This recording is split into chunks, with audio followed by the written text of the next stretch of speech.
Bonjour, bonjour, bonsoir, bonsoir. On a parlé nyonso. Il y a la voix céleste.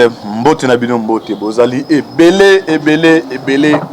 Partout dans le monde. Bozali on a biso par la voix internaute. Na niveau Amérique, na pesi bino son mbote. Bozali à niveau Europe. En Europe, précisément à niveau ya Belgique. Maman Maggie. Nzambe azana yo na Suisse. Na ville à Zurich. Maman prophétesse Lukao. Maman Fat na Suède, Siwa Mbanja, Ozana, Asie, Océanie, en Afrique. Sans oublier en République démocratique du Congo, c'est toujours votre M de serviteur, Moïse Maoka, Antibal, Nemiso Bolinga, Bomiso Messa Kolanda, Tolobate, Otomessa Sabinoba. Actualité politique Yamboka, Boyeba, Tozali Wapi, Tozo Kende Wapi, Tokosuka Wapi. Bon continuer que prier. Pour la monde, pour prier pour la RDC, pour prier pour la biso, pour toujours courage à repérer nos actualité. Merci de quoi sur ma caméra. John Maboki Benden de ko Alvi Béali, c'est naturel si Mboko la effectivement de Maserane to ba toujours. Lola les akofuta simatoko loba. Nzambe abotoko zoye wapi. On continue ko prier, pour prier ma casse pour la RDC. Pour prier ma casse pour la biso, pour toujours courage à repérer nos informations. Il y a toujours Antibal azali ngolo na kati ya mai soka bimi na mukili pona apesa bino ba information na oza ko se passer na kati ya mai yo muta mukili ko tia etembete parce ya ba nyama nyonso za kati ya mai l'autre lobela dossier ya je camine ndi na bagi l'autre fois tenza quitté mamitali ya Pierrot mais avant to ko tango toujours to d'autres actualités marche ya bloc patriotique un dossier à Jekami. Mais avant de côté na ma solo ana, tous continuer ma cambetali à ndeko, confrère na biso azali rechercher la justice Pierrot Luwala. Dès la première que non, ceux qui service où ils allaient approprier à côté ma bok, bazana information na été na ebisa bino que non Antibal à travers ma canona européen ces informations na lio azali. D'abord, on a bandé qu'on démentir les images sur les réseaux sociaux.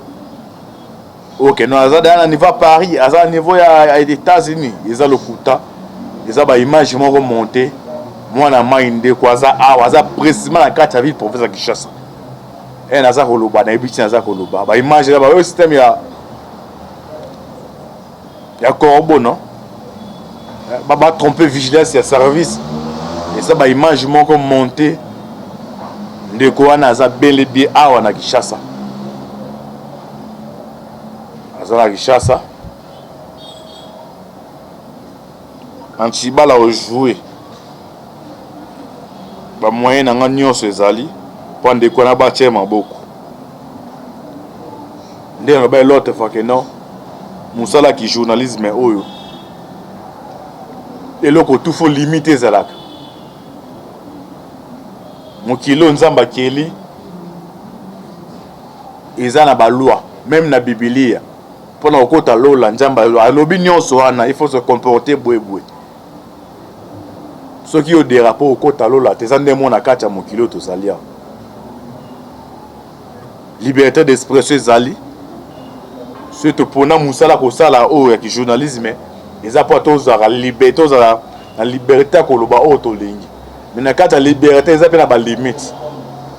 Mais ceux qui ont dérapé ou dépassé les limites, il y a des banano ezali.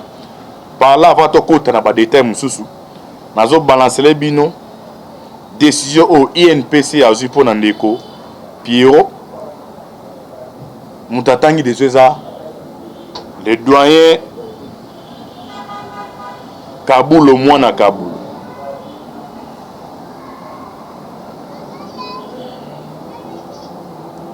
Oui, bah des zones basées na Union nationale ya presse ya Congo.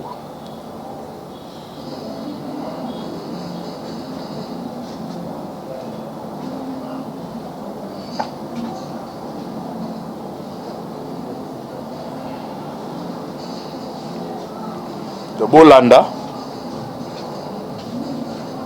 décision au INPC bazui pona Ndeko Piero mutatangi des ezali Kabulo mwana Kabulo to landa poto continuer pour la barjoité musuto landa au-delà de la limite et tout est prévu dans notre code le code déontologique de journaliste œuvrant en République démocratique du Congo. Il est supposé que tout le monde est en possession de ces codes. Et d'ailleurs, Pero Luala, qui est à sa deuxième audition, il avait été entendu au mois d'avril. Il était en conflit avec le ministre de l'économie, le ministre qui a été sorti, vous vous rappelez dernièrement. Le ministre avait porté plainte, toujours de propos un peu discourtois, dépassant les cadres normalement de la profession. Nous avons jugé Pero Luala.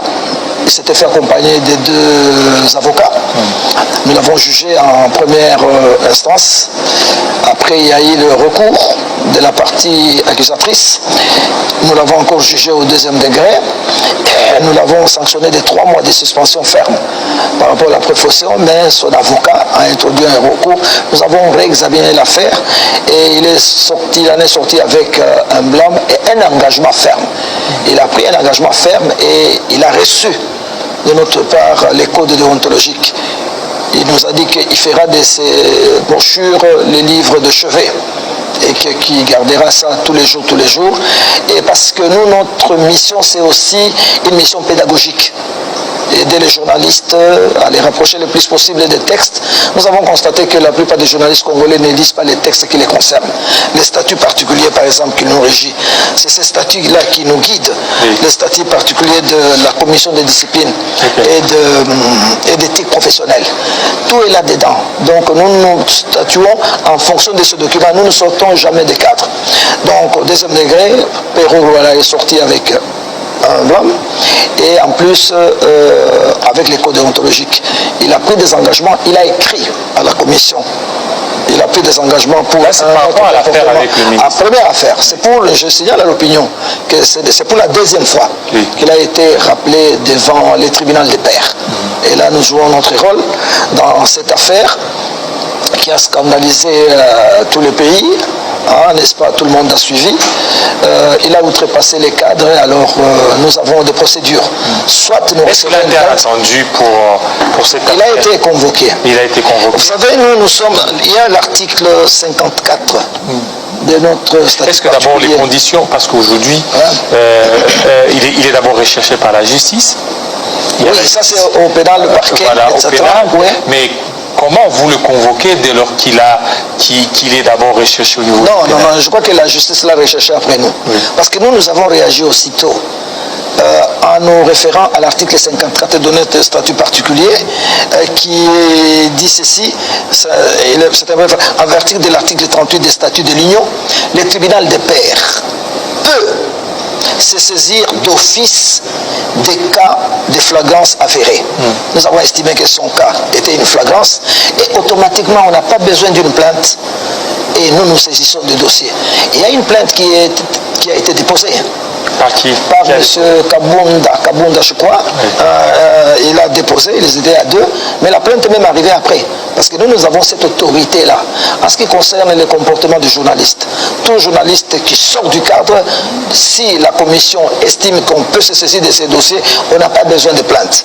Et dans les cas de Pero Luara, c'est comme ça. Il a enfreint quelle règle déontologique, Pero Luara? Beaucoup d'articles.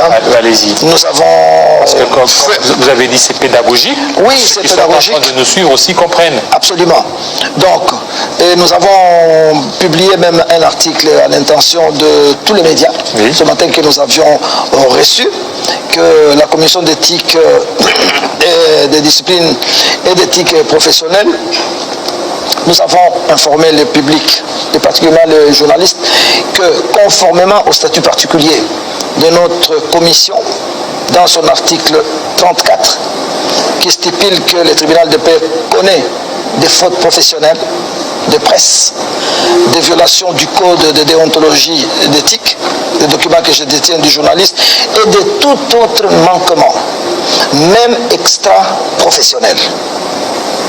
Et c'est pour ça que nous nous sommes autosaisis de ces dossiers et nous avons aussitôt après convoqué invité, je dirais, pour les courtoisie, nous avons invité Pero Luala il y a 2 jours.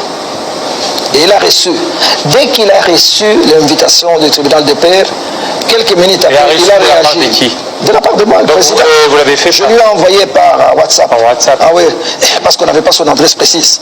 Ce sont des moyens que nous utilisons. Et 10 minutes, il m'a appelé. Président, je dis à Perrault, quelle nouvelle? Ça va. Ah, je viens de recevoir mon invitation. Mais... Là, sur WhatsApp? Ouais, on a parlé. Mais monsieur le président, je ne saurais pas être là. Tout le monde sait que je ne suis pas à Kinshasa depuis une semaine. J'ai dit, ah ça je ne savais pas. J'ai dit, Perrault, nous vous attendons le jeudi à 10h au siège de l'UNPC. Moi je ne peux pas être là, je ne suis pas à Kinshasa. Moi je dis, mais pour la première affaire, vous aviez un très très bon, deux avocats d'ailleurs, dont Patrick Kaïssa, un ancien journaliste, qui est devenu maintenant avocat, il s'est formé. Ah, il dit, mais mon avocat est à Kolwezi. Je dis oui, Perrault Luala, bats-toi pour qu'il y ait un autre avocat, parce que très souvent, quand vous vous adressez dans la chambre des avocats, ils sont nombreux. J'ai dit, arrangez-vous pour que même l'assistant de votre avocat soit là. Il m'a dit, président, je vais m'arranger. Et c'était la dernière conversation entre Perrault Luala et moi. Et ce matin, nous nous sommes présentés à notre tribunal. On était là à 9h30 et à 10h30, avant la séance, moi en tant que président, j'ai dit non, nous allongeons le délai compte tenu des embouteillages, etc. Et on est allé jusqu'à 10h45. Là, vous attendiez, nous attendions l'avocat ou l'assistant? Oui, l'assistant de Perrault. Parce que lui, vous a dit qu'il n'est pas à Kinshasa. Oui, il a dit même. Il a dit. Mais je n'ai pas vu, je ne sais pas où il est. Il peut dire, mais peut-être qu'il est ici. Je n'ai pas la possibilité matérielle de vérifier où il est. Mais c'est lui qui me l'a dit.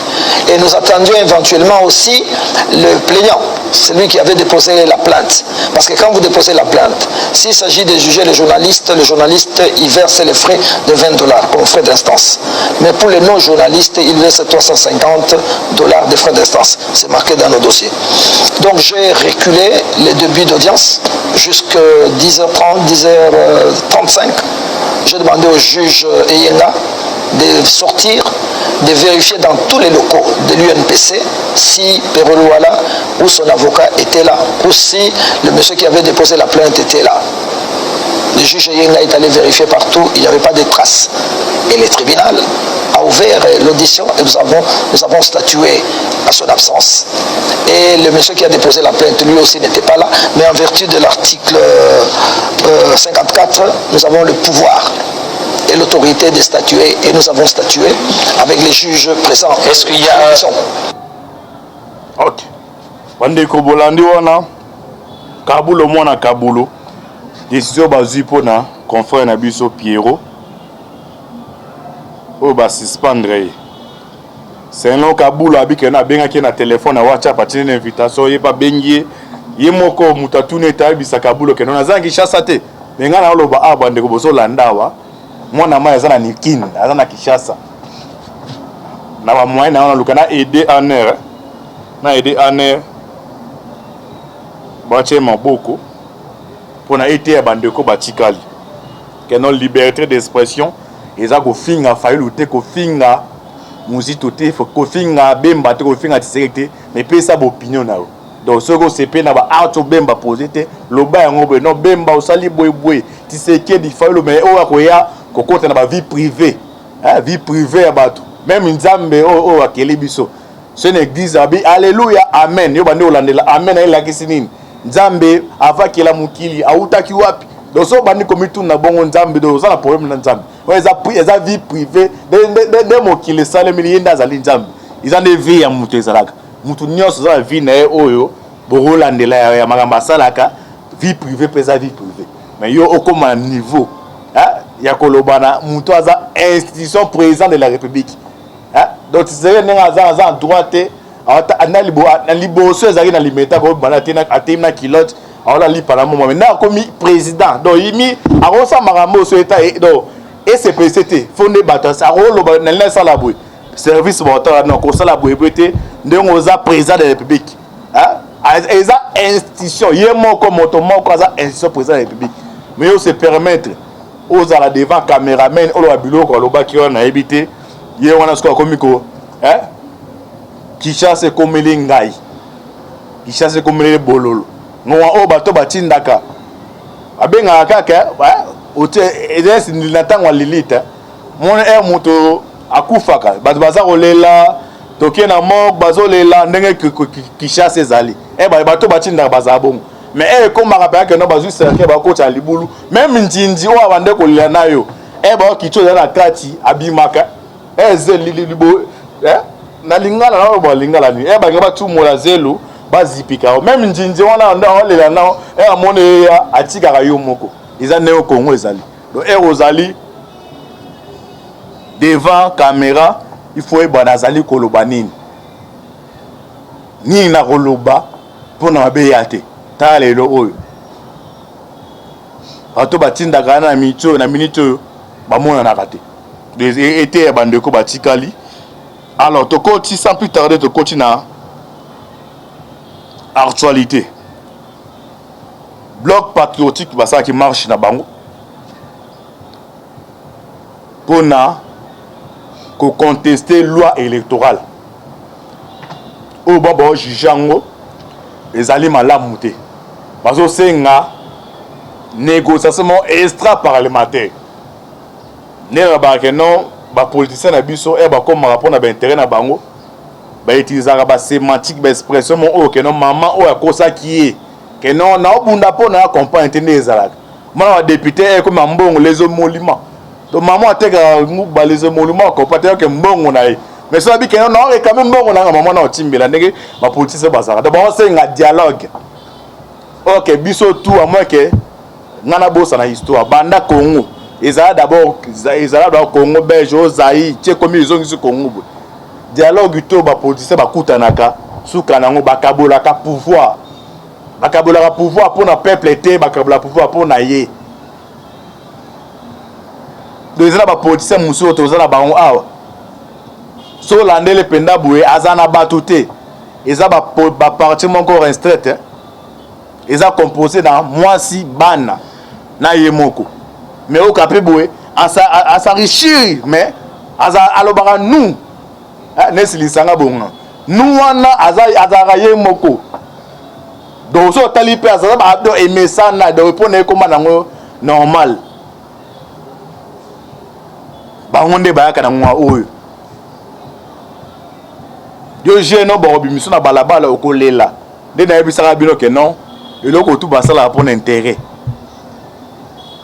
basa qui marche na bango pour bezate toza la démocratie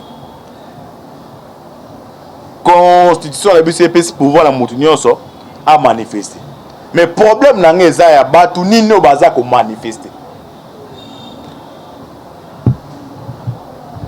eza na batu mususu o soki Tshisekedi afungoli penda boîte wana ya Pandora batu musu baza a vivre ta boete neti ba Ramazan Shadar est-ce que bino ba jeunesse o bozo marcher na batu wana bozo batu wana basala ki bino nini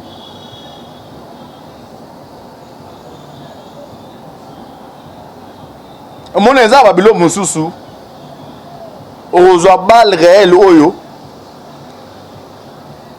ezali prévu na moto nzamba a utiliser ba boma e pa sala mabe mais yo sangana moto ayo pour kufi nayi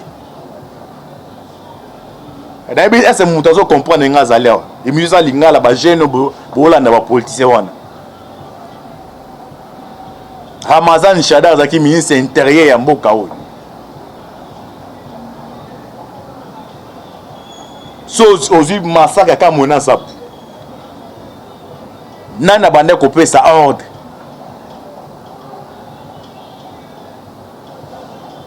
tine Kabila pona za la dauphin nae non ba les tout derniers jours au Kabila ben ça bango nyonso wana no fa ba G7 ba longo na kati ya majorité présidentielle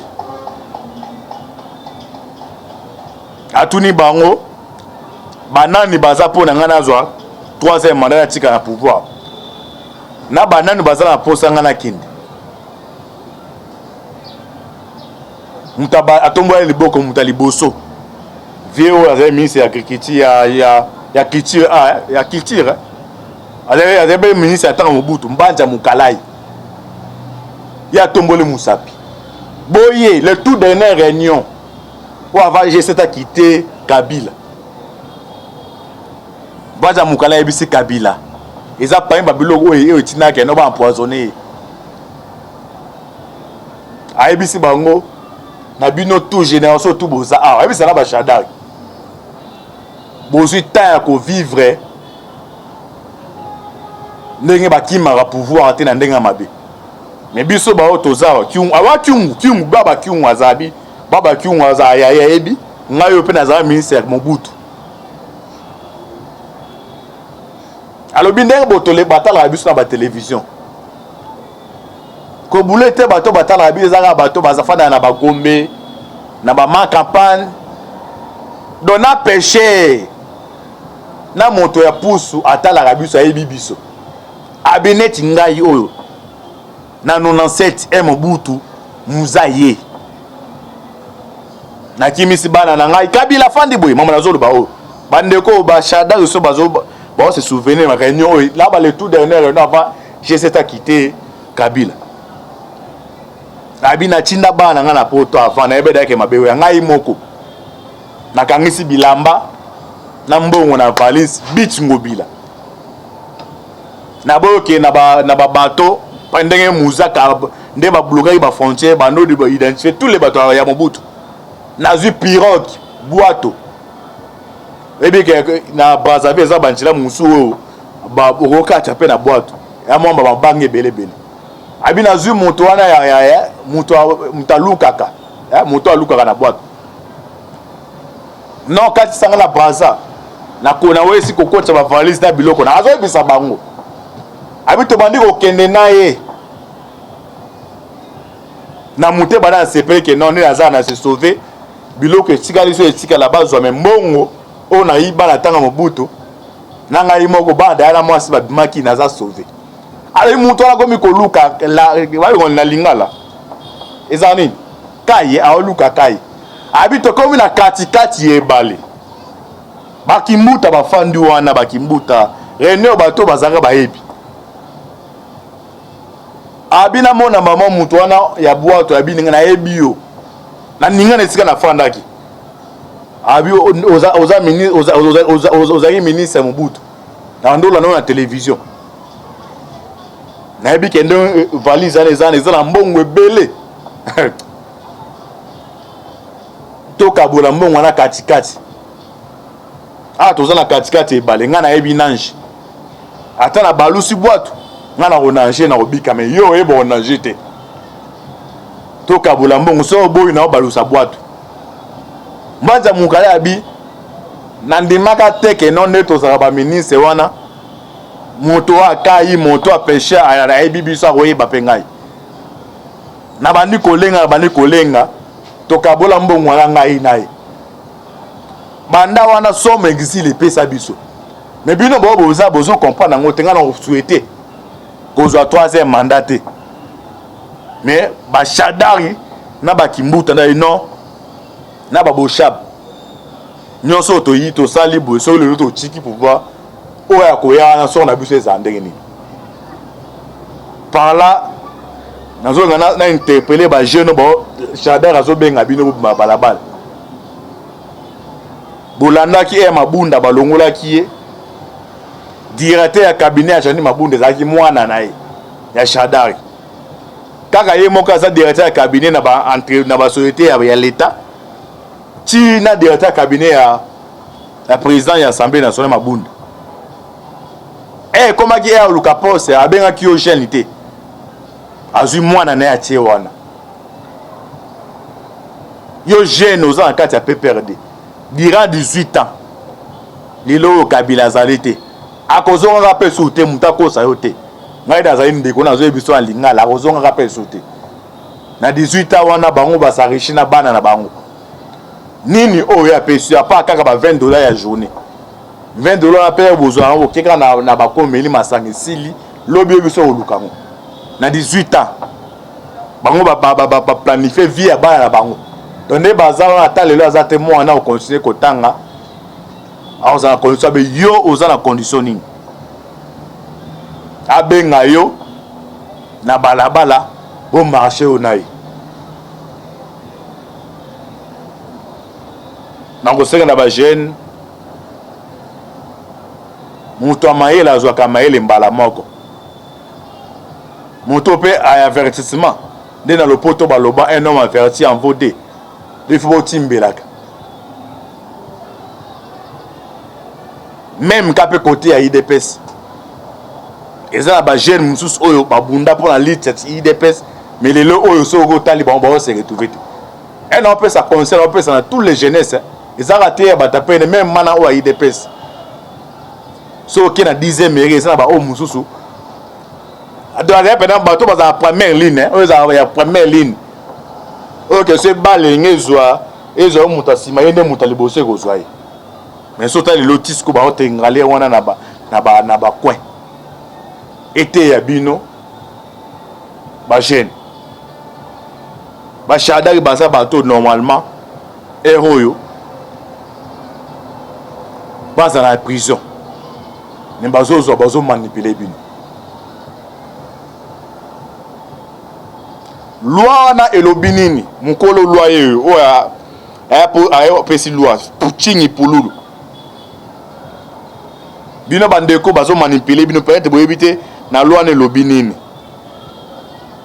un américain azaka fier na mboka na ye aza nango jaloux aza jaloux na mboka na ye bafrançais ndenge moko botalaka même na bamatch si s'agit ya joueur français osanti bazocommenter eza mpo na France mais est-ce que faut kotala na loi ya ndeko ezali mabe to malamu tolanda yango tingi pulu loi wana elobi nini tolanda o à partir de 2011 qui 2018 bachef coutumier belé bakufi oyebi tina loi wana ekoleka kongo eza ya bacongolais yo bokende France kozwa identité mais bokende mboka kozwa identité te oza na eloko te ya mboka na biso elakisi ke mokolo mboka kotika na mokolo mboka yo oyaki koya totangaki classe totangaki balobaki so tobotami tata moko mama moko te tokobenga na bademi frère nakosi yangwana yo oya koya tata no congolais mama no congolaise te to mama no congolaise tata no congolais te toza bademi frère boni lingo partager même responsabilité na ngai mpona nini okoma chef du village okoma chef coutumier mpona nini oyebi mpo nini babomaka amwena nzapa oyebi pourkua babomelaka bachef coutumier ebele bakufi na à partir ya 2011 ki 2018 bachef coutumier ebele bakufi oyebi ntina babomaki bango mpo histoire ezala su te oyo bamemingisilo bazokoya bakoma bachef coutumier oyebi te ke quand un vieillard mère en Afrique c'est toute une bibliothèque qui se brille susi na bango ezali bavieillard bazala su te bana bazala na histoire te okoma koloba lingala moto abotami na mboka mawale balingala finalement akokomprendre eloko te oye na classe bazoloba français obungi na nyonso moyo comprendre makambo eza te olie botanga congo bozotanga histoire ya france bozotanga histoire ya brésil bozotanga histoire ya états-unis mokolo nini okotanga congo aske bozokomprendre te bozokomprendre te yango nde liti na nga nde yango wana kongo yoko te osoma zambo yo mutu moko oza na 2000 hectares oza na 18000 oza na 80000 200000 hectares na nde nini ozongo banani ye chef coutumier atekelaki yo ye abotami kobota makuti mabele ye ateki yango bongo bana bakoya nsima bakoteka nini ye nde aza na nzala koleka bato nyonso on ne vend pas la terre basedaka yango pour un contrat pour une durée renouvelable mais mabele kokoma jamais ya mutu jamais mabele kokoma ya mutu jamais tala caméra moi liloba epai ya bakongomani basolanda ndenge boza wana bosalaka bamarshe mpona makambo oyo ekosunga bino te banda na kotisaka eloko wana tosalaka commission ya makambo etali bazama na baminere omona commission wana elekaka te mais bozosala bamarshe makambo ezanga ntina soki bolingi changement bandaka liboso na bozwa lupango na bino lupango eza ya bino te yo olingi changement ndenge nini lupango yango dabord eza ya bino te baminere nyonso ya mboka eza na maboko ya bato yo oza na besoin kongo ebonga ekobonga ndenge nini lupango eza ya bino te lupango tata atikela bino bopesa na bavoisin mamanga ebota bango nde babukaka malala eboka bango nde babukaka batondole ebota na se mabele bango nde bazwaka siko yo oza na besoin okobonga ndenge nini dabord tozwa nano mboka so tozwi mboka nde tozongi sikoyo kotala awa nini manga oyo nini minere oyo nini diama toteka tozwa mboko tokabula ndenge nini me biloko nyonso trier raté alobi bino bozali les pays les plus riches du monde na se mabele na bino et to moni biloko yango mais budget na biso 7 milliards baloka biso ou bien tozande bandoko merci mona mboka pour comprendre makambo tosala ngai loba na onions ngana za congolais de père de mère bato mosusu bakomi bakongolais na 1900 okoko na nga na 1900 bamosusu bakongolais na 1800 mais tozonga 600 ans avant Jésus-Christ yo koko na azalaki nani okoyebisa ngaki mabele na bino yango bozokosana bozela bokosana bozela merci mwana mboka Voilà, merci. Ezalaki bon. Ok. Voilà bon dit tingi pululu. Dossier de père et de mère. Alobi nyonso. Donc commentaire ezate. Ils ont peut être émission ya français ou péjoratif ba français difficile za lingala. Bo ki nenga lope na lingala biti ya loi na ya congolité. Yo siko zali ko raisonner na procuration te. Yo mo fanda tala émission oyo.